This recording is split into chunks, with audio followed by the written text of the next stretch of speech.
Greenhouse gas emissions, global climate change. We are all facing the same challenges and need to work together to develop solutions. Carbon dioxide, or CO2, comes from many sources: the decay of plant and animal matter, fires and volcanoes. Even our breathing emits CO2. The way we live has a cumulative impact on our environment. Every time we drive our cars, or heat our homes, or turn on the lights, most of us are using energy that comes from fossil fuels.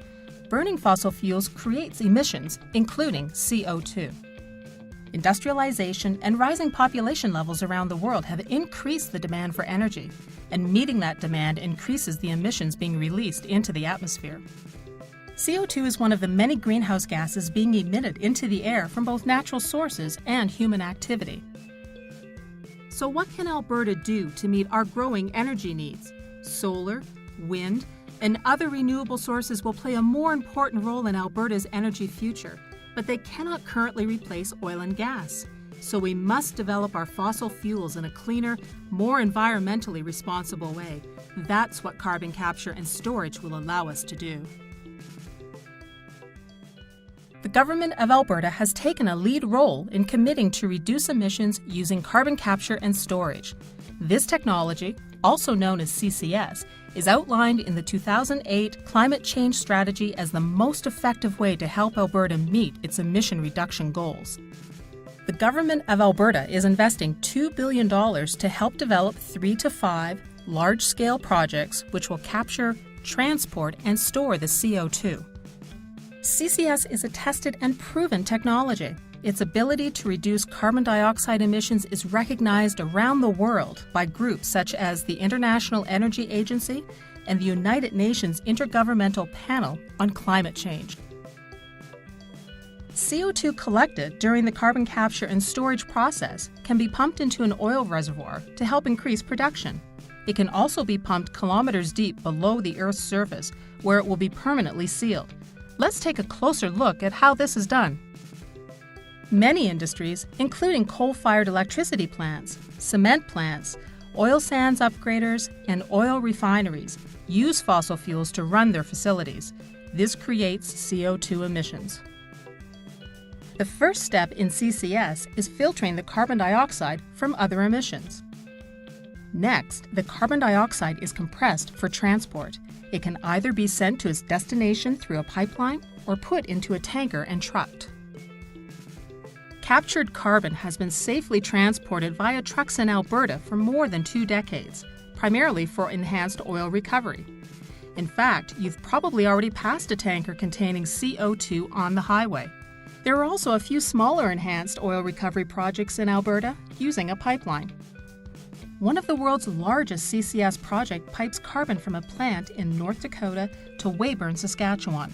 Since 2007, approximately 10 million tons of carbon dioxide has safely traveled more than 300 kilometers and given new life to a depleting oil field. Enhanced oil recovery has tremendous potential to help increase production from Alberta's existing oil fields. When carbon dioxide is used in enhanced oil recovery, it's injected into an oil formation to help the oil flow more freely. That means less hard-to-reach oil is left in the ground. It also means energy revenues and jobs for Albertans. Research shows that billions of barrels of conventional oil may be recoverable using enhanced oil recovery in Alberta. There may also be opportunity for enhanced natural gas recovery. CO2 not used in enhanced oil recovery can be injected into very deep geological reservoirs for permanent storage. The Western Canadian Sedimentary Basin is the geological feature that has held the energy reserves for eons. Once the oil or gas is extracted, the depleted reservoir becomes an ideal place to safely store carbon dioxide. The CO2 is sealed in the depleted reservoir by the rock structure, and the well used to inject the carbon is then sealed with concrete to prevent leakage. The well is then monitored. Carbon capture and storage is being successfully used around the world. In Canada, it has mostly been used for enhanced oil recovery. In Algeria and Norway, CCS is being used for long-term storage of carbon dioxide. In Norway, Offshore natural gas contains a high level of carbon dioxide, which needs to be removed before the gas is shipped. The CO2 has been stored and sealed 1 kilometer below the ocean floor since 1996. In Algeria, 1.2 million tons of carbon dioxide has been captured and stored annually since 2004.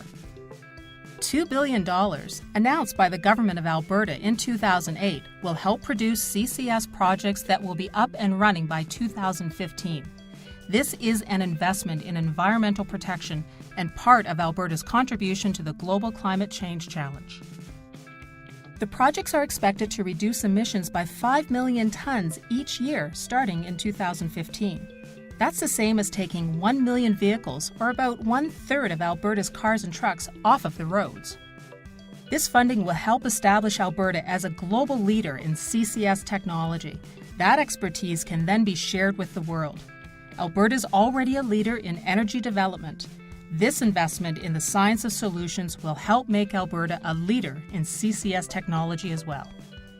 CCS could be used in coal-fired electricity plants, oil refineries, and other large emitters of carbon dioxide. These projects will help Alberta improve CCS technology and reduce costs.